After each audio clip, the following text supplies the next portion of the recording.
Hi, Raquel. Right back here. Oh, hello.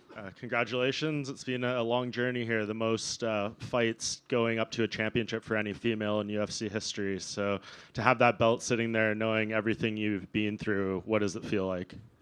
It's still, I'm losing my voice. It's been a long day, but it's surreal. It's 14 years of hard work coming together. I don't know. I'm still trying to take it all in. When did you feel the tide really turned in your favor in that fight? Obviously, you probably knew she was going to start strong, and maybe you would be able to break her down and do that over the course of the rounds. Did it kind of play out as you hoped and expected in that sense, or was there maybe some surprises in the momentum shifts of the fight?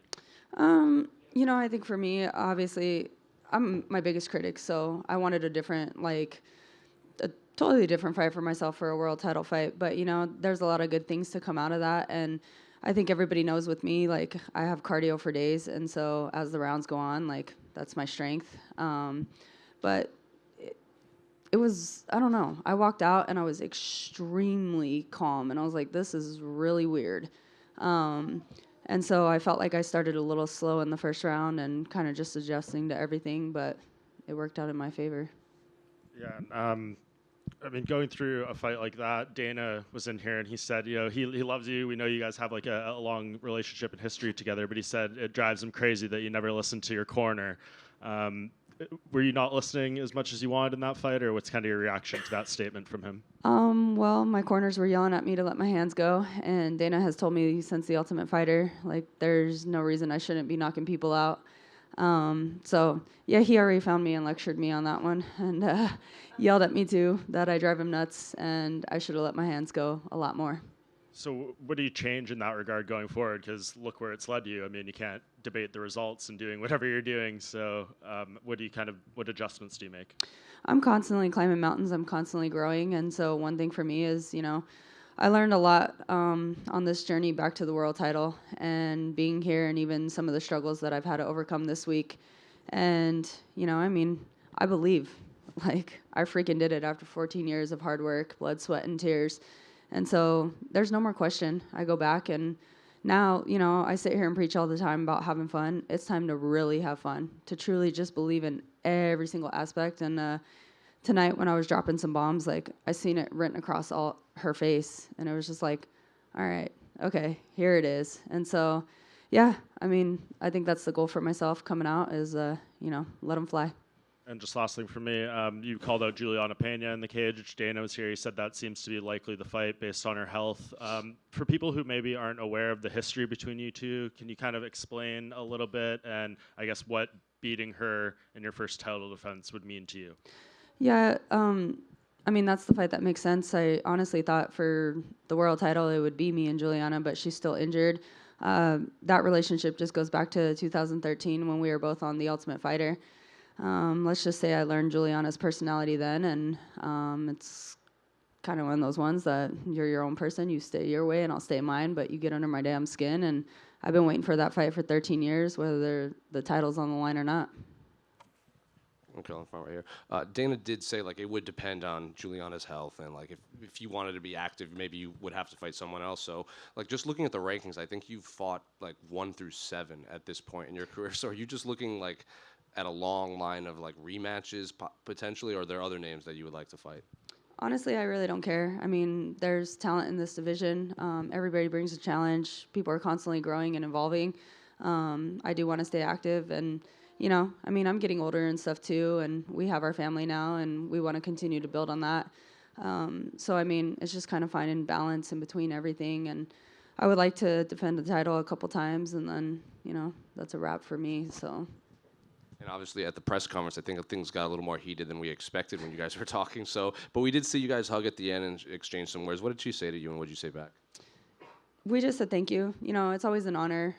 It seems these days that it comes down to a lot more entertainment. People have to talk crap to each other. I've never, when I started in the sport, that's not what it was about, and I'm still not that person. It did get a little heated at the press conference, but, she just came up, and we thanked each other for sharing the octagon. It's always an honor. You have two people going out there and putting everything that we have on the line. So there's a different relationship that comes with that, and then, she just told me that it was a tough fight and it was hard for her, and taking it as for what it is. Last one for me. What did it mean to have your family in there? Your daughter, Tisha's in there. You got the new belt around. Like, I'm sure you wanted to win the title against Amanda all that time ago, but winning it for the first time with those two in the octagon with you. I've said it all week. Like, my stars have truly aligned. Like, there's a reason that everything happens, and I truly believe that. And now, like, it's the perfect timing, and to have these memories, like, it's not going to be something that Leia remembers, but to show her these photos, like, that means absolutely everything to me. It fills everything in my heart. It gave me a different motivation. Like, it's constantly making me a better person, and it's going to make me a great world champion. So just to have my family here, and I mean, it goes further than Tisha and Alea. Like, I'm surrounded by a huge supportive family, and then my coaches are my second family. So I just feel the love regardless. Like, I'm just blessed. Actually, one more. Have you thought about those conversations you're going to have with her? Like, she's obviously not going to remember them now, but you can pull photos up and be like, look, like, I have the belt and you were there. Yeah, I'm going to show her how awesome it is, but I'm going to remind her we're going to do self-defense and no fighting. Raquel, at times, I don't know, the crowd got a little bit restless. Maybe the action wasn't going the way they wanted to go. Does that register at all during this 5-round fight with Mayra? No, at the end of the day, like, they're not in there, People, they look on the outside and they want to see different things, but when you're actually in there and you're putting in work, whether it's up against the cage or it's a grind, like, it's hard, it's tough, and positions are very different. So, I mean, of course, people, they hear fighting and they want to see knockouts, they want to see blood, like, people are just very aggressive with that, and that's going to be sports fans for you. But for me, like, at the end of the day, I had a goal, and whether it's pretty or not, like, I achieved my goal. Misha Tate, past opponent of yours, your coach on The Ultimate Fighter. I know it seems like a lifetime ago now, but she praised you guys on social media. She thought you guys had a great fight. What does it mean, hearing about her support and other of your peers who probably sent you positive messages after the fight? It's absolutely awesome. I mean, we're all out here, we're grinding and we're working hard. You're going to have those athletes who they talk their crap and stuff, but Misha, I mean, she's one of the pioneers of the sport, and I remember when I fought her back in 2016 now. At Madison Square Garden. After that whole fight, we hugged it out and everything, and she told me one day I would be a world champion. And, like, those are honestly words that I held very close. Like, she's done a lot of things for the sport. So to see where my career's grown to and, like, all the things I'm starting to accomplish and have accomplished, like, it means everything. How does it feel to join the list of mom champions? There haven't been that many in UFC history, but you're one of them now. It's wild. Like, I'm still taking everything in right now. Like, I have the UFC world title right in front of me. Like, I am the bantamweight champion of the world. Raquel, just over here. When you were at Media Day on Wednesday, you were stating how great your mindset was throughout this camp, going into this fight and trying to just treat it like any other fight. Was that the case as the days got closer, the hours got closer, or were you just having a great poker face this week going into it? No, I mean, it's been a great week, and my mindset has been really good. Today was actually a very interesting day for me. Like, I mean, people want to learn the story behind things, and so this is one of them. Like, I woke up this morning, and to be in this position, like, this is something people dream of. This is what I've dreamed of, again, for the last 5 years, but this is something I've worked hard for, and, I remember back in the day, I said I wanted to be one of the first women into the UFC, and people laughed at me, and I was like, and then I'm going to be a champion, and people laughed at me again.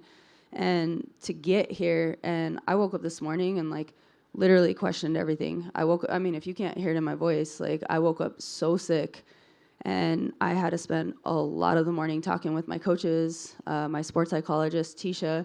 Like, I had to dig deep and pull out and, like, really find the champion mindset, because as a person, like, I did break this morning. But, I mean, it wasn't a poker face all week. Like, I've been solid in my thoughts and everything that I was going to go out there and do. And then it took I sat here and did a session with my sports psychologist and slowly started gathering myself, and then they brought my little girl around, and I seen how beautiful she looked, and I was like, all right, like, I'm not quitting. I'm going out there and I'm doing this. It doesn't matter how I feel.